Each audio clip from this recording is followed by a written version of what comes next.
Hello everyone, it's Scott and welcome back to another episode of Sky Factory 2. So, in between episodes, what I ended up doing was moving the automatic farm.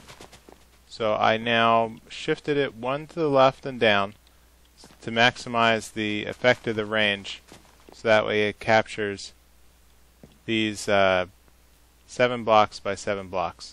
And then I expanded the farm in preparation of a new new farming block that I just haven't gotten around to creating yet.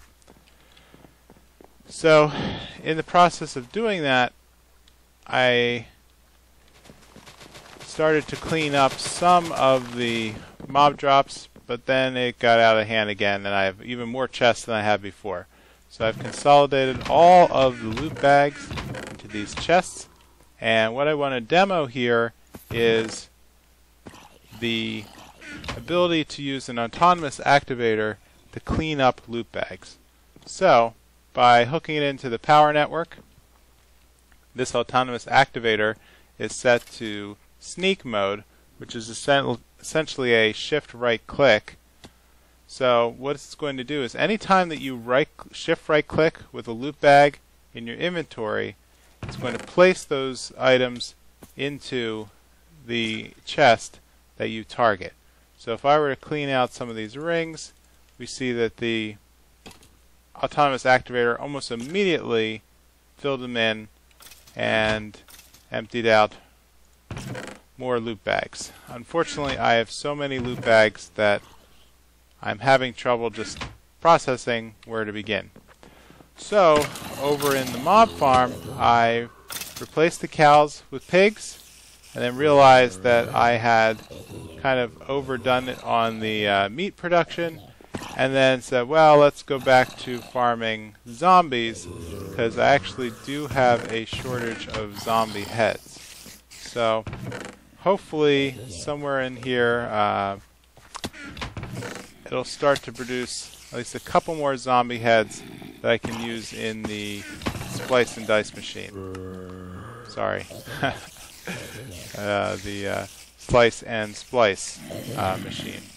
So, in any case, I'm going to let that run and see if it can generate some more zombie heads for me. So, what I'd like to do here is basically go back to our achievement wall. So we have, let me get rid of some of these. Where am I going to put them? Alright, let's just store all these rings. And check in on our wall.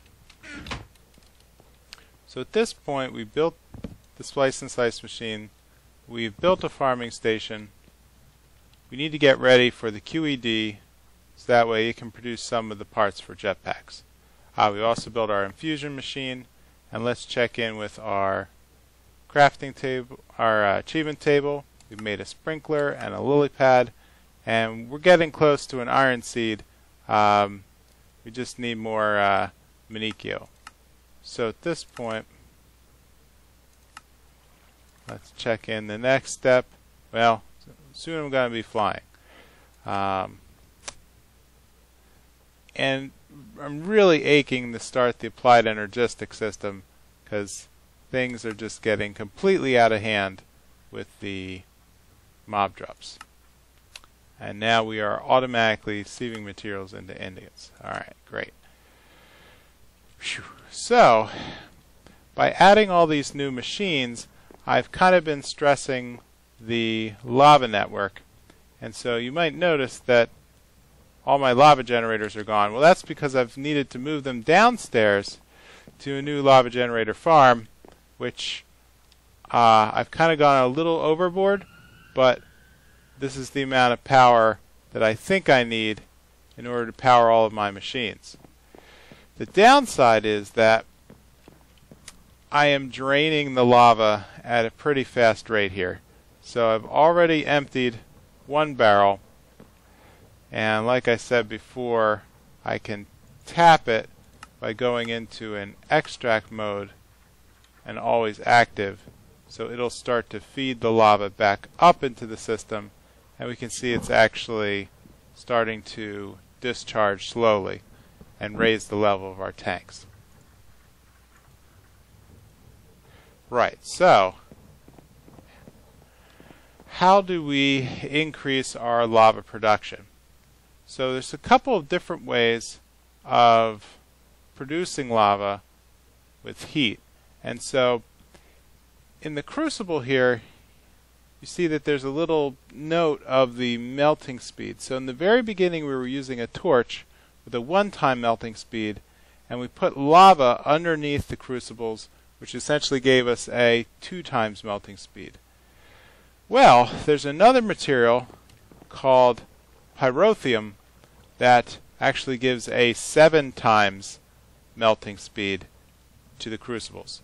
So how do we make Pyrotheum? So I ended up burning Pyrotheum dust in our smeltery upstairs and extracting it into the blazing Pyrotheum drum. I couldn't find any other way. I tried extracting it into a bucket. It didn't work.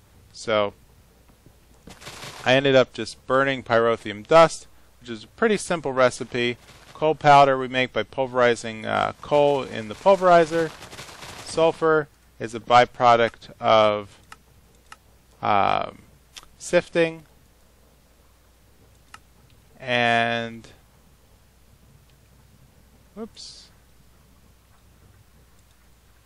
redstone and blaze powder we have more than enough of. So this was going to be our demo. I'm going to use the bucket and extract the blazing Pyrotheum into the bucket, and let's hold on to our horses and see what happens. So let's step back. I don't know if that was good or bad.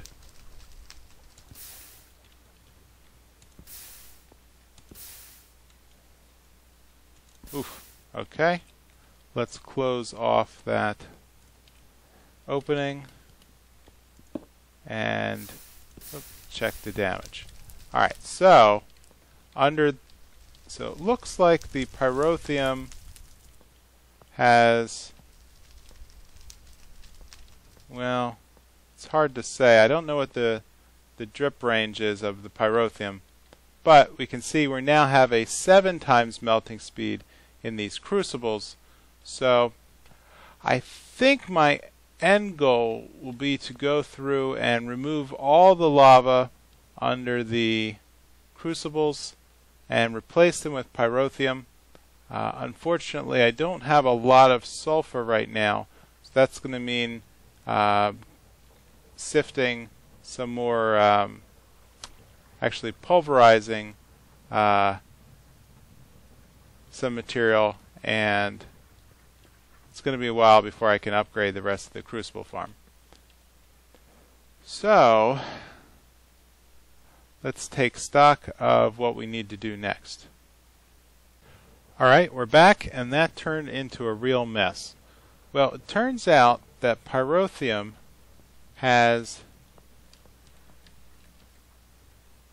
2 modes. So the main source block melts the crucible at a 7 speed, but Pyrotheum as a flow only melts at a 5 speed.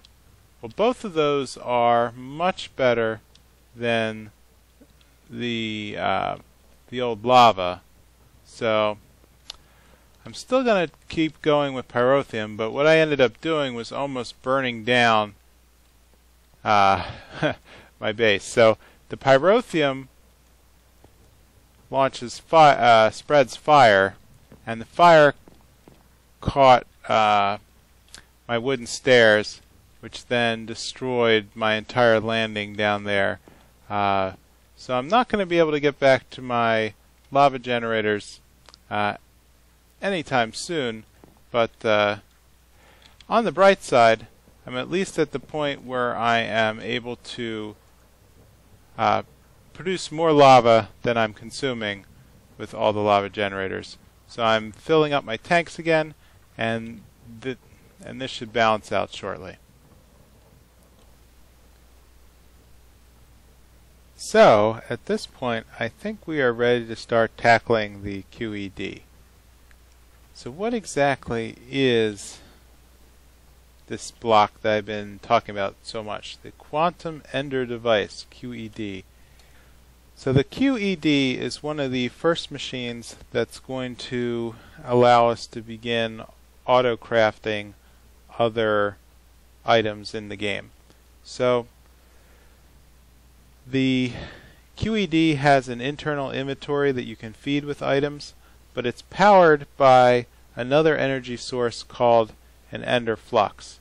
So in order to make Ender Flux, we need these Ender Crystal pillars, which are a little, let's find it in the NEI. There it is, a crystal, which is made from an Eye of Ender and these Ender infused obsidian. So Ender infused obsidian is just normal obsidian surrounding an Ender pearl, and we know how to make Eyes of Enders. So I'm going to just grab a couple materials off of our wall and see if we can bang out a couple of these. So we surround the Ender Pearl. Let's make 8 of those, and let's go for 4 Ender Flux crystals. So with the crystals, we'll put those around the QED, which is just a crafting table, 2 more Eyes of Ender, and 6 infused obsidian. And 1 special block in the middle, Diamond Etched Computational Matrix, which is just Ender infused obsidian mixed with diamonds. Now there is the special box burnt quartz, which is made from basically smelting quartz blocks. So we've been generating quartz here in the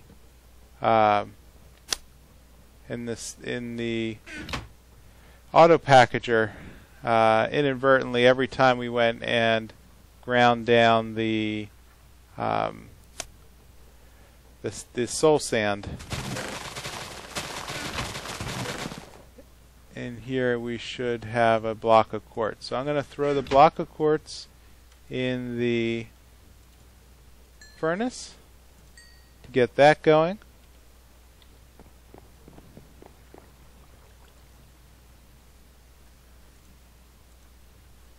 Then we're going to need 1 more crafting table, which means grabbing some wood.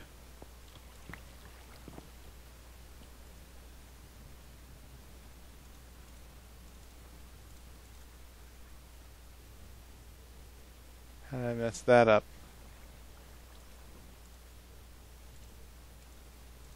Okay, we're going to try that again. So we have a simple crafting table. Let's check in on the furnace. So we now have 4 burnt quartz. So with that, we should be able to make the... let's pick up some diamonds. And voila! 1 Diamond Etched Computational Matrix, which should allow us to create 1 QED. So let's go over to the cleaned up pad over here. Let's place down a QED block. So by itself, it's not doing anything. So let's place the Ender Flux crystals around it. 1, 2, 3, 4. And these by themselves, we don't really do anything. And there's really no kind of indication at all. But let's take a look at some of the recipes we can make with the QED. So one of the first things I want to make with the QED is a lava generator. Not just the level 1 lava generator, I want the level 2 8 times lava generator. So in order to make one of these, I need 8 level 1 generators mixed with a transfer node energy. And this is where I need to get the QED up and running. So in order to build this, I need 4 transfer nodes and 1 breadth first search upgrade block, which is made by combining redstone blocks and some other types of upgrades that are going to be pretty easy to make. So let me take a quick cut and I'll be right back with the materials.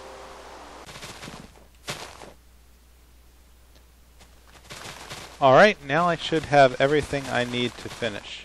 So, to build the search upgrade, I had to go through and basically get a lot of ingots, redstone, and I built the transfer nodes and our upgrades. So the last step should be to build a breadth first search upgrade, followed by a... This is the part where we need to go over to the QED. So in the QED itself, we're going to follow this pattern of gold, transfer nodes, and the breadth search upgrade. So, like that, like this. We now have a ticker that's going to produce our transfer node energy. So with a little bit of waiting, this should produce our item here in the right socket.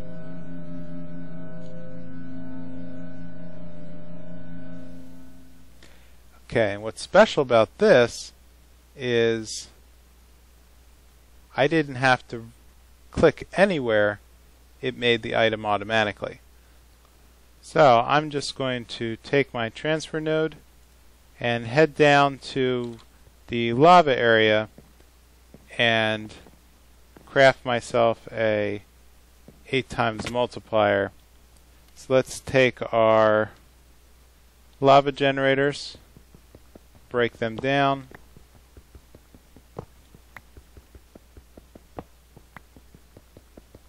four, 5, 6, 7, 8. Great. And with the 8 lava generators, I should be able to throw these in a circle around the transfer node and produce my first 8 times power lava generator. Let's throw this up here. And we see it now produces 320 power in a single block for the same amount of lava. And it has 8 times the storage capability. And so this is going to be the first of many. And I also want to point out something I found with the conduit. So if you notice here, I actually have the energy conduit and the fluid conduit running in a single block. This is a little trick of using the Ender IO, is able to merge the different item conduit, fluid, and energy simultaneously, which allows for a much tighter packing of the conduit system. So with that, looks like we are generating a lot of power, and I should be ready to go with the first jetpack. So let's make our way back upstairs.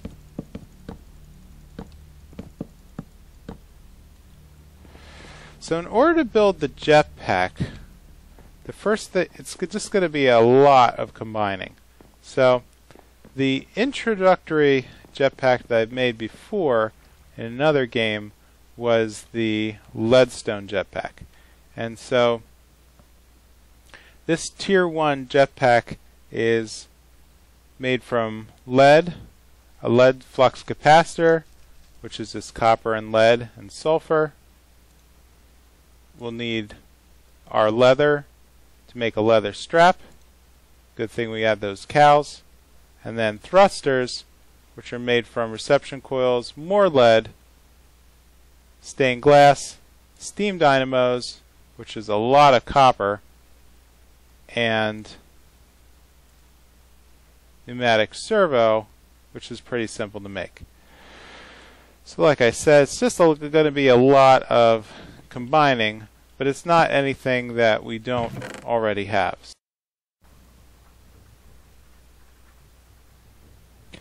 Alright, we're back, and that was absolutely insane. So, to generate the Leadstone Jetpack, we need 2 thrusters, a strap, and a flux capacitor. So if I move all these things into the inventory, we should be ready to go. So, to build a leadstone flux capacitor,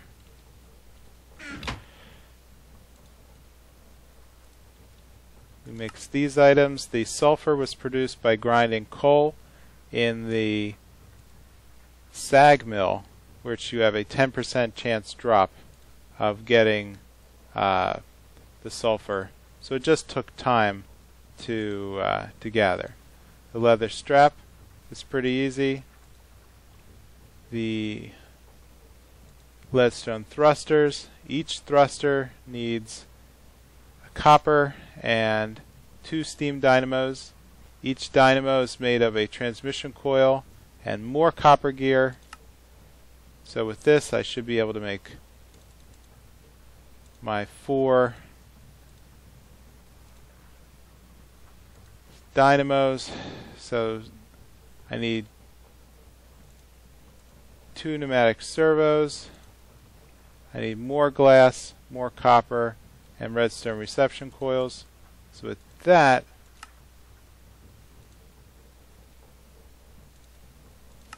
here we go. I should be able to make 2 thrusters. And with that, I should have all the pieces. Now, NEI is not cooperating. So, lead,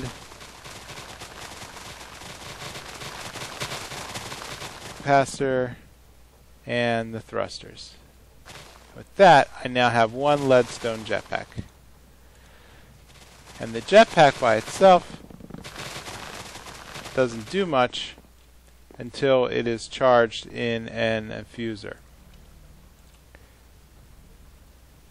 So it's going to absorb 25,000 redstone force, and like that is now charged. So this base jetpack does not have the ability to hover, which means that it must be worn as a chest plate. So let's go in and put it on. So this jetpack, we now see in the upper left corner of the display, I now see jetpack fuel 100%, and I can now fly by holding the space key, but also fall at a pretty good rate. Let's head up here to our upper platform. You can see that it burns fuel very quickly.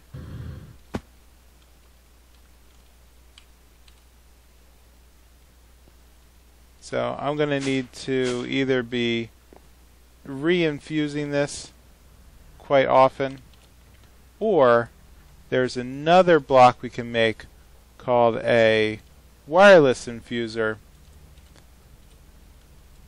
that will basically be able to charge any device that I have on me, the electromagnet or the jetpack, just by being in a certain range. So wireless charger, it's going to need an ender resonator and a octadic capacitor, which is going to be pretty complicated to make, but I think I have plenty of alloy thanks to the mob drops. Anyway, with that, I think we are at a good point of calling it an episode.